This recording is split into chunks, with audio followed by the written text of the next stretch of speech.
Quatrième anniversaire du soulèvement des Gilets jaunes. Une rencontre colloque de la valse des ronds-points au cahier de la colère.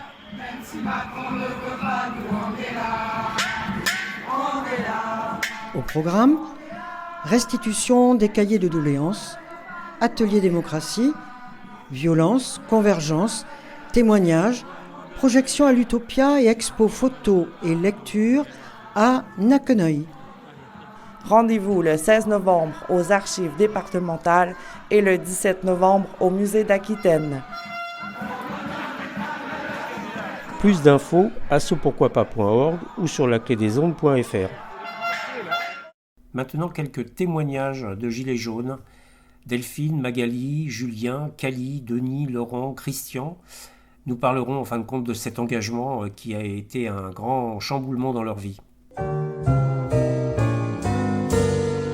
Alors Delphine, gilet jaune de la première heure, auxiliaire de vie.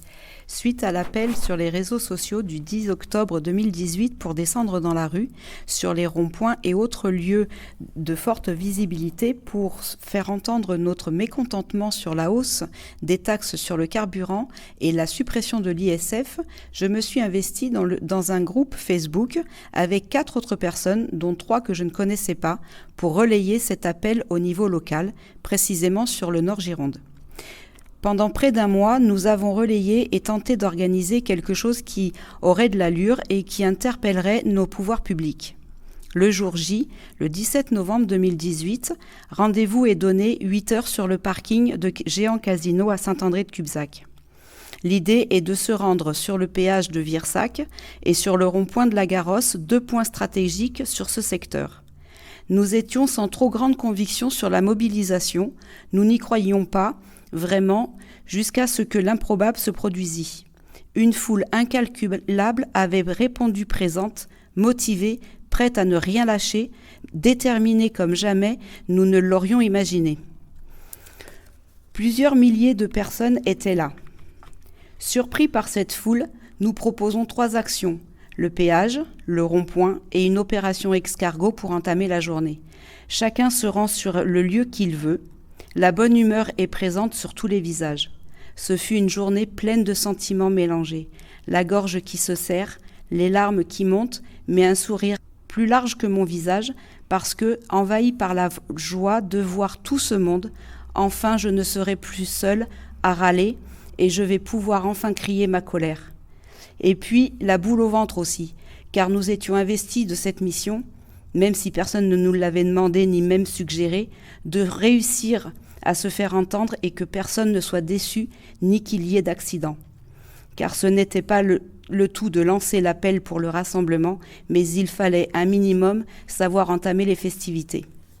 Ce fut un soulagement lorsque tout le monde ne fit qu'un et nous étions tous dans la même direction, la même détermination. La boule au ventre aussi, par rapport aux gardiens de la paix. Oui, ils étaient encore les gardiens de la paix avant de devenir les forces du désordre. Mais finalement, très discrets et surtout en sous-nombre, du coup nous avons pu faire ce que nous avions prévu. Ce fut vraiment la journée mémorable. Depuis, je n'ai rien lâché. Je me suis investie corps et âme dans cette lutte juste à mes yeux.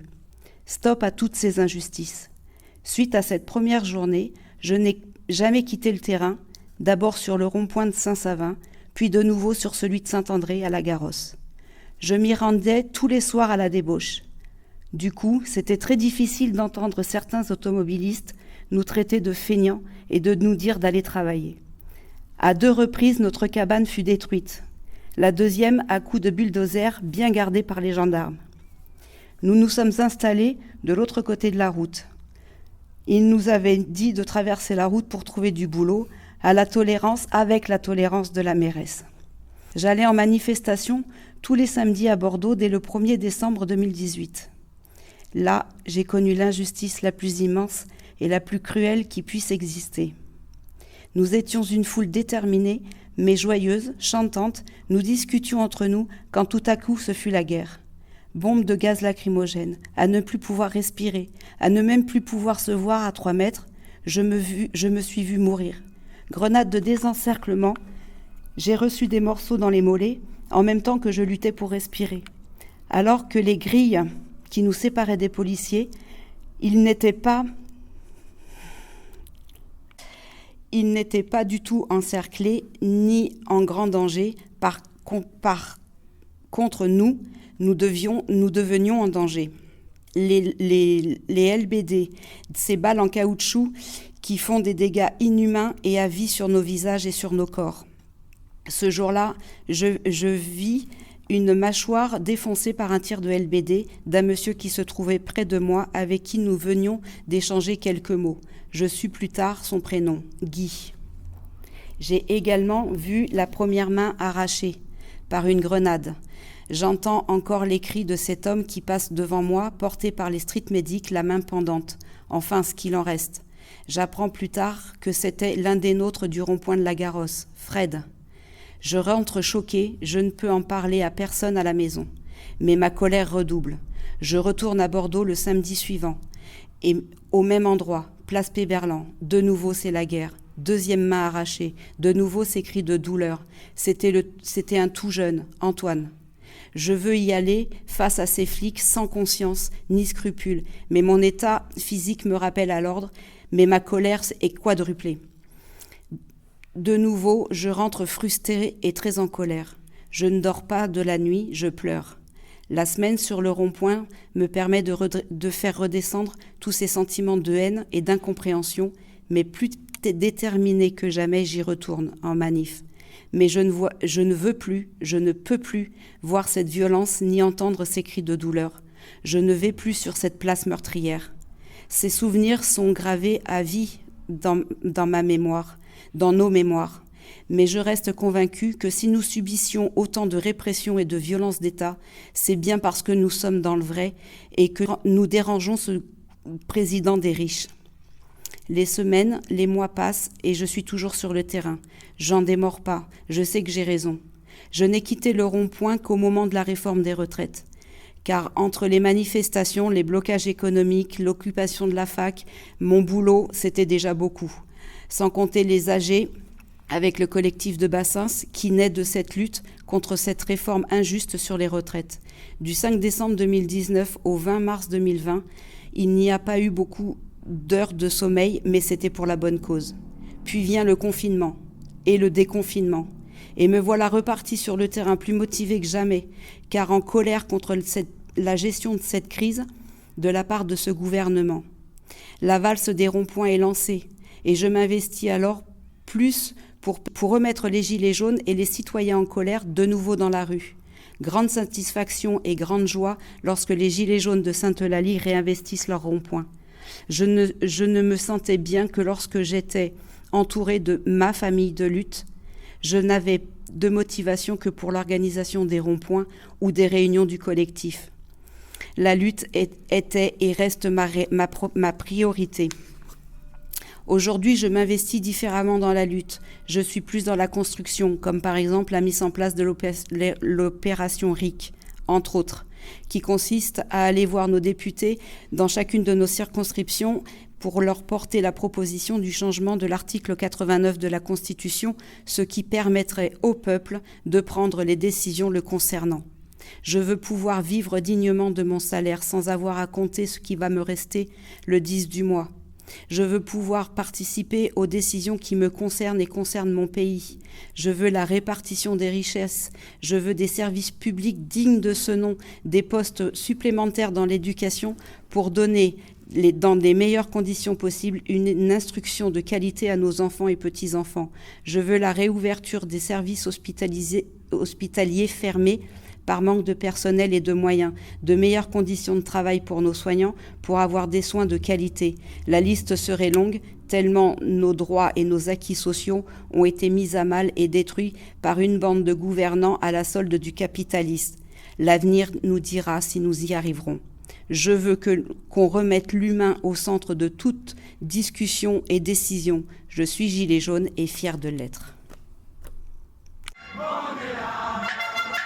4e anniversaire du soulèvement des Gilets jaunes. Une rencontre colloque de la valse des ronds-points au cahier de la colère.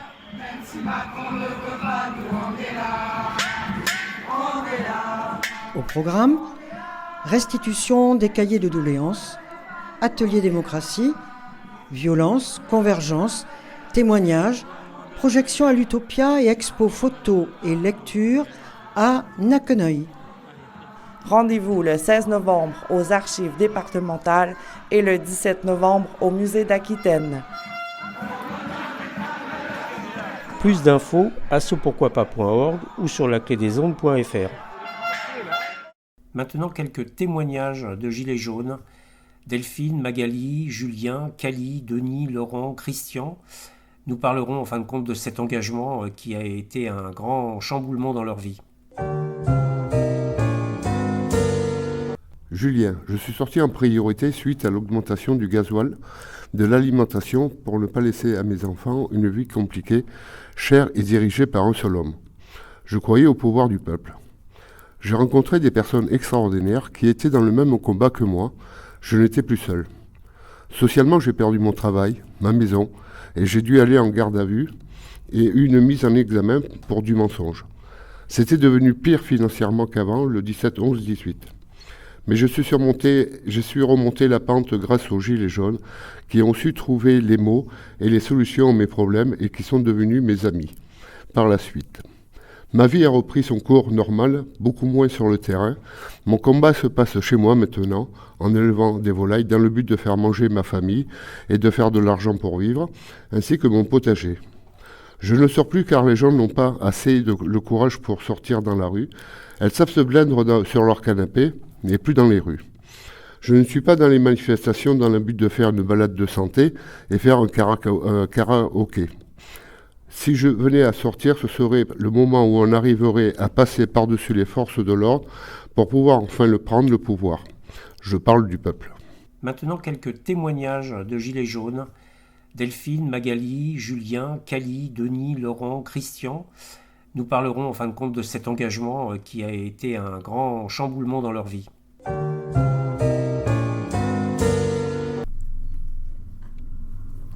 Pourquoi j'ai rejoint le mouvement des Gilets jaunes le 17 novembre 2018? J'étais à cette époque déléguée syndicale CGT dans mon entreprise. Je ne supportais pas l'injustice et je m'opposais depuis 20 ans à ma direction. Quand j'ai rejoint ce mouvement le 18 novembre, j'ai eu l'impression d'avoir enfin trouvé ce que j'attendais depuis longtemps, une vraie union pour un seul combat. J'ai remplacé mon CGT par le jaune parce que la CGT ne m'apportait rien, sauf me débrouiller par moi-même. J'ai quand même gardé mes fonctions au sein de l'entreprise pour pouvoir continuer à contrer ma direction, qui était au moment de mon implication au sein des Gilets jaunes, puisque je le disais haut et fort. Que m'a apporté ce mouvement de Gilets jaunes? J'étais au départ au rond-point de Marmande et j'ai vite repris le rond-point de Samazan. J'y ai rencontré des personnes qui menaient le même combat que le mien, l'injustice. L'augmentation du carburant était la goutte de trop parce que nous sommes sortis sur les ronds-points pour plusieurs raisons sociales. Dans ce mouvement, on se considère comme une famille, un groupe de collègues, des amis, etc. Malgré l'éclatement de ce mouvement causé par le gouvernement et les médias corrompus, celui-ci existe toujours. Toujours aussi convivial, solidaire, je ne quitterai pas ce mouvement. Je continuerai à porter mon gilet jaune. Je suis toujours dans l'action et j'espère que pour tous ceux qui n'ont pas compris notre combat, ils finiront par nous rejoindre avec ou sans leur gilet. Un peuple qui préfère ignorer n'a pas d'avenir et subira. Maintenant quelques témoignages de Gilets jaunes. Delphine, Magali, Julien, Cali, Denis, Laurent, Christian. Nous parlerons en fin de compte de cet engagement qui a été un grand chamboulement dans leur vie.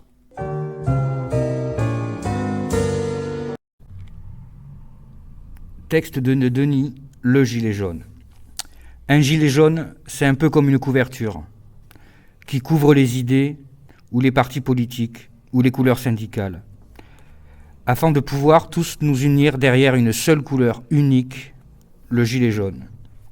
Ce gilet jaune signifie qu'il y a un ras-le-bol, une contestation sociale, les revendications, le prix de l'essence, le pouvoir d'achat et le RIC.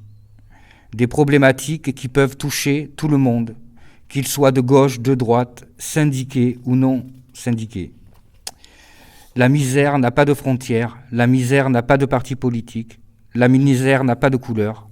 Finalement, ce gilet jaune cache les étiquettes afin que le peuple puisse retrouver ensemble, malgré leurs différences politiques. Nous sommes tous citoyens, soyons unis pour un mieux vivre face à ceux qui nous gouvernent. Maintenant, quelques témoignages de gilets jaunes. Delphine, Magali, Julien, Cali, Denis, Laurent, Christian.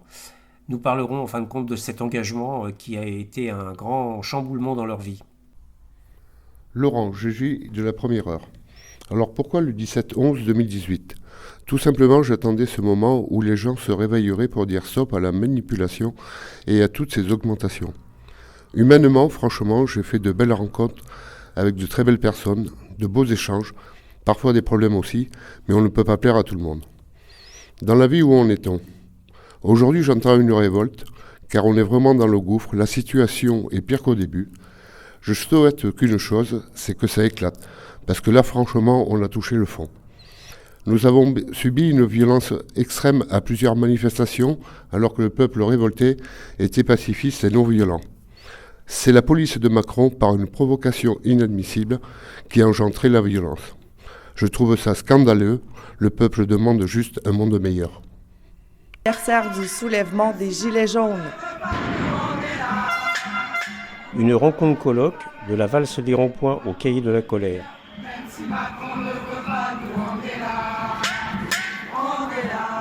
Au programme, restitution des cahiers de doléances, atelier démocratie, violence, convergence, témoignages, projection à l'Utopia et expo photo et lecture à Naqueneuil. Rendez-vous le 16 novembre aux archives départementales et le 17 novembre au musée d'Aquitaine. Plus d'infos, assopourquoipas.org ou sur laclédesondes.fr. Maintenant, quelques témoignages de gilets jaunes. Delphine, Magali, Julien, Cali, Denis, Laurent, Christian.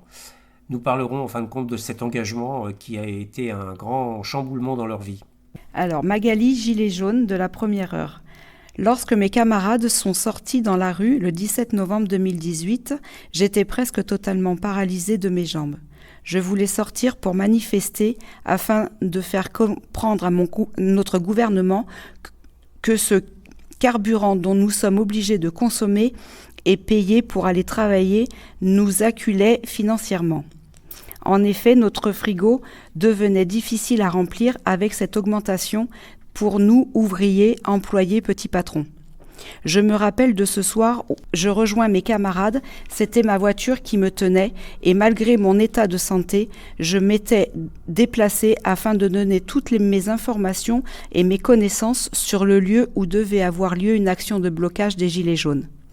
Lorsque ce fameux rassemblement avec des milliers de personnes au péage de Virsac et celui du pont d'Aquitaine, c'était mon ex-compagnon qui avait été faire masse avec mes camarades. Oui, des camarades de lutte, je rageais dans mon lit, paralysé avec mon bébé de 3 ans. Après une longue hospitalisation, je rejoins mes camarades le 20 avril 2019, mégaphone à la main, n'imaginant pas ce que j'allais vivre en tant que gilet jaune et encore moins en tant que femme. Dès ce jour-là, j'ai compris que les camarades femmes et hommes subissaient des violences physiques des forces de l'ordre, gazage à bout portant, matraquage et coups de bouclier, et que les lives filmés dans toute la France, c'était la vérité, et que pour le croire, il faut le vivre soi-même. Puis la semaine d'après, j'ai constaté la même chose et que les femmes plus vulnérables étaient des cibles plus faciles à atteindre. J'ai donc subi, comme tous mes camarades, hommes et femmes, le matraquage, les coups de bouclier avec nos simples corps, sans armes, face à leurs armures.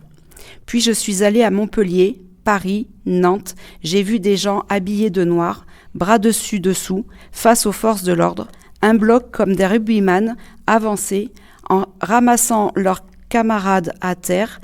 Et oui, j'apprenais encore plus dans ces villes là où que nous, Les gilets jaunes, femmes et hommes, étions des lapins à abattre à coups de LBD, matraque et tout ce qui s'ensuit.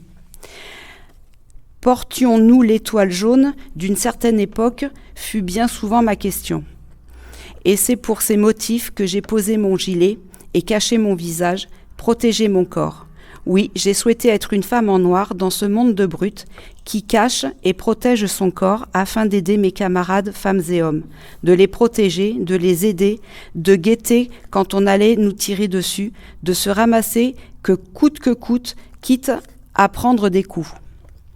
Vous savez, à force de recevoir des coups, il est pour moi normal de se défendre alors que mon père m'a élevé dans le respect du gendarme. Vous me direz, un de plus, un de moins. Enfin, ça m'a coûté 10 jours d'RTT, une hernie musculaire dans une jambe et donc une opération en septembre 2021. Je ne regrette rien. À ce jour, ma culture musicale est encore celle de mon père, celle où les gens sortaient car ils avaient faim. À ce jour, comme beaucoup de nos camarades, je vous dirais, je ne suis pas morte, je dors. En effet, la population moyenne française, elle aussi, sera impactée. La faim fera, je l'espère, de nouveau mobiliser la population française. Quel dommage de ne pas avoir compris à ce moment-là que c'était l'avant-guerre que nous annonçait Emmanuel Macron en mars 2020. Quand la population aura compris, alors oui, je ressortirai malgré les risques, les coups, les gazages, les nassages et les amendes. Coûte que coûte, il faudra bien qu'on mange. Révolution, révolution, révolution.